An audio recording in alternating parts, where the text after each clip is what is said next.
right, so we got some radials back there in the back. We just went and met David Brinkley, owner of the Patriot, to get some radials.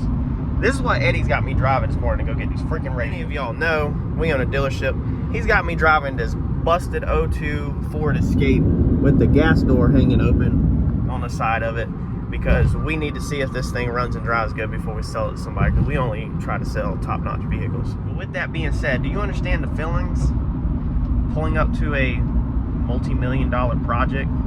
David Brinkley's over saving the battleship, the SS Battleship, here in Wilmington, North Carolina. And it's a very expensive project.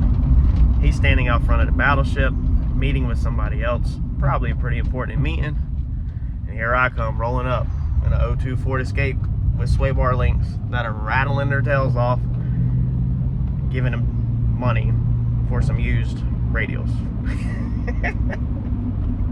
Let's get these tires put on, man. Good God. It's cold. Man, late start tonight. It's like 8 o'clock, 8:30, because of the Daytona 500. So I don't watch drag racing. Like, I watch John's video and I watch other people's videos on YouTube, but I don't actually sit down and watch drag racing passes. When it comes to NASCAR, however, though, I'll watch me some freaking NASCAR. Daytona 500 was on a rain delay for Monday afternoon, so I had to get that in. We're gonna get these radials mounted up though. Just brought them in, so we're gonna get them mounted up on the other wheels and get them thrown on. We need to pump the front tires up. We need to either turn the springs up on the front or take them out, flip them. I kind of don't want to take them out and flip them because this new spring should be here tomorrow, and then we got to take them out and put the new springs on. So I just need to get this thing to the shop. We're sticking Percy in the trailer tomorrow to take this thing to the shop, and John is hopefully doing spool up in the Holly programming Tuesday night. I have still yet to be able to program or input my sensors inside the Holly, so I have got to I got to get that done, or John's gonna have to help me with it. I was trying to get it done myself. It's just, it seems like every night, Sunday night, I literally spent like 3 hours editing 3 YouTube videos. So it's always something, but let's make some progress. This is always my luck. This is always the reason why I'm paranoid about doing things the right way. Putting these radials on here and using a torque wrench to torque these down. Looked up on the MacFab beadlock website, and it said 20 to 24 foot-pounds. So I did these size with anti-seize and was at about 18, and it's starting to actually push the material out. So this one, you can see it real good on the ring on the inside right here. You can see how it's humped out when I get right above it. See how it's humped out? It's actually pushing the part that it bolts into. This is the ring right here. It's actually bulging that out. That's the worst one right there. Like, that thing is out a lot. Like, it's almost about to strip. Every single one of them, when you run your hands around it, you can see, or you can feel how it's bulged out. Like, it's pushing it out.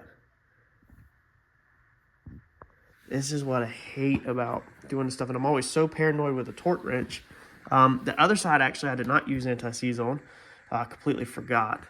And it is perfectly fine. Like, no freaking issues at all. Everything feels amazing. And then this side, I said, well, we need to do it right, put anti-seize on it. And put anti-seize on it, and then I get this mess. So I just shot Lyle a message and asked him what in the world is going on. It's almost like, part of it feels like maybe the bolt is hitting the inside of the rim right there. There's a little piece that the camera can't pick up, that, like a little ring inside there. I don't know if it's from the welding or if it's from just the way the rim was shaped, but it's almost like it's hitting in there. But, you know, the other side didn't do it, so that's the only thing I can think of, is that maybe the bolts were just too long. I really don't know. I just checked the other rim over there, and it's not doing it.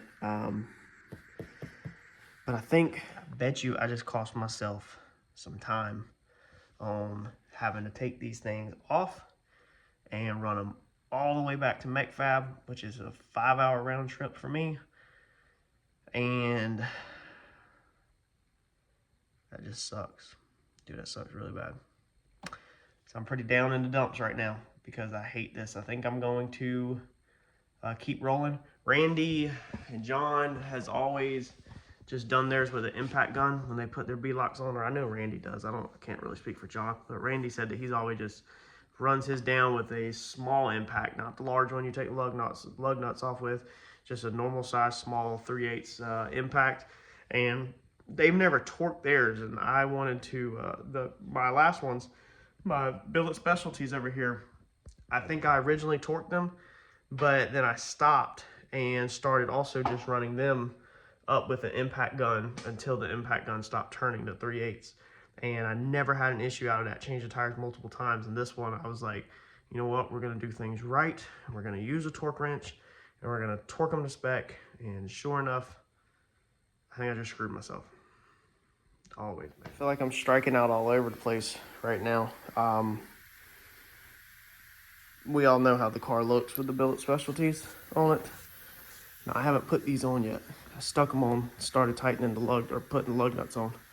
And then I stood back. I said, oh, I may have messed up on what I visioned in my head the car would look like. I may have messed up with the black wheels. May have just really messed up. So, I don't really know what I'm gonna do right now, currently at the moment. Thinking I need to put the slicks back on, talk to Lau, get that wheel fixed, redone, repaint. And then we may need to sell these things. And I kind of want to see them on the car though, but I hate to put the other radial on.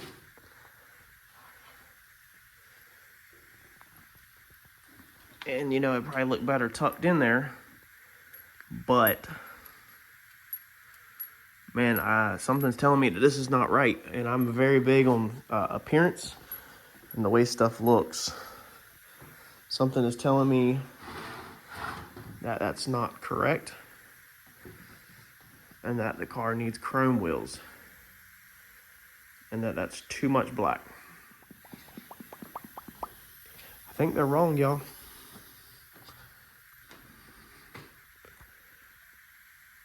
I think they're wrong. That's what the car. It's so hard. I wish that I could put it on and roll it out in the driveway. And I ain't got no room over here. There's like junk everywhere, so I can't stand too far back. That don't look right. Something is telling me no. It's wrong. It's 100% wrong. I have to just admit it. You have to go with your gut feeling when you're building a hot rod or a race car or anything. I don't care so much about going down the track as I do looks. And if the looks are not right, it's not even going in public. It's not even gonna be seen in public. It definitely ain't going down the track if it looks like crap. I like to be transparent and tell the truth and not be fake and not lie about who I am on the inside. And looks are extremely important to me when it comes to any of my vehicles. I'm getting a little sloppy on my daily drivers, but especially something I put this much time into and this much heart into and this many years into. I'm like 5 years deep into this and a lot of money. It's not leaving out of the garage if I'm not happy with the looks. I messed up. I dropped the ball. I messed up. That's going to be that. Thanks, y'all.